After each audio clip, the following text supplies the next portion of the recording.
নবম শ্রেণীর সকল ছাত্রছাত্রীদের প্রোগ্রেস টিউটোরিয়াল ইউটিউব চ্যানেলে স্বাগত। আমাদের আজকের আলোচনার বিষয় হলো নবম শ্রেণীর ভূগোলের পৃথিবীর গতিসমূহ অধ্যায়ের বিষয়বস্তু পুঙ্খানুপুঙ্খ বিশ্লেষণ করে আমি তোমাদের সামনে তুলে ধরছি আজ দ্বিতীয় পর্ব। আজকের ভিডিওটি নবম শ্রেণীর ছাত্রছাত্রীদের জন্য ভীষণ গুরুত্বপূর্ণ। তোমরা ভিডিওটি কোথাও স্কিপ না করে পুরোটা দেখো। আর একটা কথা বলি, প্রোগ্রেস টিউটোরিয়াল এমন একটি চ্যানেল যেখানে নবম দশম শ্রেণীর প্রথম, দ্বিতীয় ও তৃতীয় পর্যায়ক্রমিক মূল্যায়নে কোশ্চেন প্যাটার্ন অনুযায়ী বিভিন্ন ধরনের প্রশ্ন ও উত্তর আলোচনা করা হয়ে থাকে। চলো আজকের ভিডিওটি শুরু করা যাক। আজকে আলোচনার বিষয়টি দেখো, কোরিওলিস বলের বৈশিষ্ট্য। একের দাগে দেখো, কোরিওলিস বল গতিশীল বস্তুর গতির দিকের সঙ্গে সমকোণে কাজ করে, তাই এর প্রভাবে গতিশীল বস্তুটির দিক বিক্ষেপ ঘটে। দুয়ের দাগে দেখো, বস্তুটির গতিবেগ যত বাড়ে কোরিওলিস বলের প্রভাবে দিক বিক্ষেপ ততই বেড়ে যায়। তিনের দাগে দেখো, কোরিওলিস বলের প্রভাবে গতিশীল বস্তুটির গতিবেগের তারতম্য হয় না। চারের দাগে দেখো, কোরিওলিস বলের প্রভাব নিরক্ষরেখায় থাকে না বললেই চলে এবং পৃথিবীর দুই মেরুতে সবচেয়ে বেশি। এরপরে দেখো, কক্ষপথ কাকে বলে। পৃথিবী যে পথে সূর্যকে প্রদক্ষিণ করে সেটাই হলো পৃথিবীর কক্ষপথ। তারপরে দেখো, কক্ষতল। পৃথিবীর এই কক্ষপথ মহাশূন্যে যে কাল্পনিক সমতলে অবস্থিত সেটাই কক্ষতল। এবারে দেখো, পৃথিবীর পরিক্রমণ গতি কাকে বলে। এটি খুব ইম্পর্টেন্ট কোশ্চেন, তোমরা ভালোভাবে পড়ে যেও।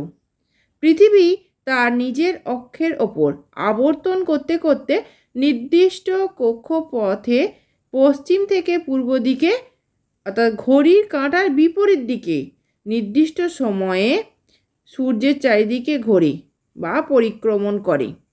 এটাই পৃথিবীর পরিক্রমণ গতি। পরে আলোচনা পয়েন্টে দেখো, পৃথিবীর পরিক্রমণ গতির ফলাফল।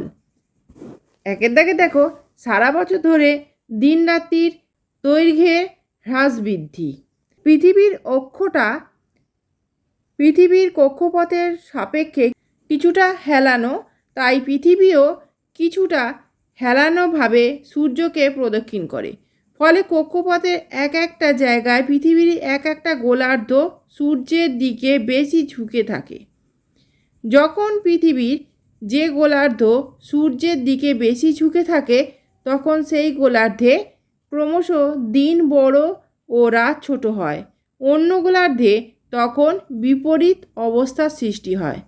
এর ফলে এই দুটি গোলার্ধে বছরের বিভিন্ন সময়ে দিন ও রাত্রের দৈর্ঘ্যের হ্রাস বৃদ্ধি ঘটে। পরের পয়েন্টে দেখো, ঋতু পরিবর্তন। পৃথিবীর পরিক্রমণ গতির ফলে উভয় গোলার্ধে দিন ও রাত্রির দৈর্ঘ্যের হ্রাস বৃদ্ধি ঘটার সঙ্গে সঙ্গে উত্তাপেরও তারতম্য ঘটে। উত্তাপের তারতম্যের সঙ্গে উভয় গোলার্ধের বিভিন্ন অংশে ঋতুর পর্যায়ক্রমিক পরিবর্তন ঘটে, যাকে ঋতু পরিবর্তন বলে। পরে দেখো, অধিবর্ষ। অধিবর্ষ বা লিপিয়ার কাকে বলে। যে বছর ফেব্রুয়ারি মাসের দিন সংখ্যা এক দিন বাড়িয়ে 28 দিন থাকে তার সঙ্গে একদিন বেশি থাকবে। কতদিন? 29 দিন হবে। বছরটিকে 365 দিনের পরিবর্তে 366 দিনের করা হয়, সেই বছরকে অধিবর্ষ বা লিপিয়ার বলা হয়। এখানে একটি প্রশ্ন দেখো, কিভাবে কোন বছরকে অধিবর্ষ হিসাবে চিহ্নিত করা যায়। উত্তরটি দেখো, সাধারণভাবে বছরের অঙ্ককে 4 দিয়ে ভাগ করলে যদি কোনো ভাগশেষ না থাকে তবে ওই সব বছরকে অধিবর্ষ বা লিপিয়ার বলা হয়। এই ধরনের ভিডিওগুলি পেতে চ্যানেলটি অবশ্যই সাবস্ক্রাইব করে রেখো এবং বেল আইকন প্রেস করে অল নোটিফিকেশন অন করে রেখো। এছাড়া ভিডিওটিকে লাইক ও শেয়ার করো। পরের আলোচনা পয়েন্টে দেখো পৃথিবীর অনুসুর অবস্থান। পৃথিবী তার আবর্তন গতিতে নিজের মেরুদণ্ডের ওপর অবিরাম ঘুরতে ঘুরতে একটি উপবৃত্তাকার কক্ষপথে সূর্য চারিদিকে ঘুরছে। সূর্য তার নাভিতে অবস্থান করছে বলে সূর্য ও পৃথিবীর মধ্যে দূরত্ব সারা বছর সমান থাকে না। অপসূর অবস্থানের পর থেকে পৃথিবী সূর্যের ক্রমশ কাছে আসতে থাকে এবং অনুসূরের দিন পৃথিবী থেকে সূর্যের দূরত্ব সবচেয়ে কম হয়। 3রা জানুয়ারি সূর্য থেকে পৃথিবীর দূরত্ব সবচেয়ে কম হয়। এই অবস্থানকে পৃথিবীর অনুসূর অবস্থান বলে। এই সময় পৃথিবী ও সূর্যের দূরত্ব কিছুটা কমে যায় বলে পৃথিবী থেকে সূর্যকে সামান্য বড় দেখায়। এই সময় পৃথিবীর আবর্তনের গতিবেগ সামান্য বৃদ্ধি পায়। পরের আলোচনা পয়েন্টে দেখো পৃথিবীর অপসূর অবস্থান। পৃথিবী তার আবর্তন গতিতে নিজের অক্ষের ওপর অবিরাম ঘুরতে ঘুরতে একটি উপবৃত্তাকার কক্ষপথে সূর্যের চারিদিকে ঘুরছে। সূর্য তার নাভিতে অবস্থান করছে বলে সূর্য ও পৃথিবীর মধ্যে দূরত্ব সারা বছর সমান থাকে না। 4 জুলাই সূর্য থেকে পৃথিবীর দূরত্ব সবচেয়ে বেশি হয়, প্রায় 15,20,00,000 কিলোমিটার। এই অবস্থানকে পৃথিবীর অপসূর অবস্থান বলে। পরে আলোচনা পয়েন্টে দেখো পৃথিবীতে দিন রাত্রি হ্রাস বৃদ্ধি। একের দাগে দেখো পৃথিবীর অভিগত গোলাকৃতি। 2-এর দাগে দেখো পৃথিবীর উপবৃত্তাকার কক্ষপথ। 3 পৃথিবী অবিরাম আবর্তন ও পরিক্রমণ গতি। 4 পৃথিবীর মেরু রেখার সর্বদা একমুখে অবস্থান।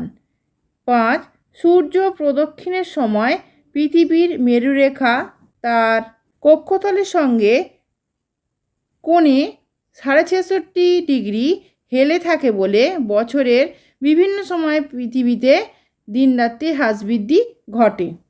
দেখো একটি ইম্পর্টেন্ট প্রশ্ন, সূর্যের বার্ষিক আপাত গতি বা রবিমার্ক কাকে বলে? উত্তরটি দেখো, যে সূর্য নিরক্ষরেখা থেকে উত্তরে কর্কটক্রান্তি রেখা পর্যন্ত এবং দক্ষিণে মকরক্রান্তি রেখা পর্যন্ত চলাচল করে, এটাই সূর্যের বার্ষিক আপাতগতি বা রবিমার্ক। এছাড়াও দেখো উত্তরায়ণ কাকে বলে? 22শে ডিসেম্বর থেকে 21শে জুন পর্যন্ত 6 মাস ধরে সূর্যের উত্তরমুখী আপাত গতি হলো উত্তরায়ণ। এরপরে দেখো সূর্যের দক্ষিণায়ন।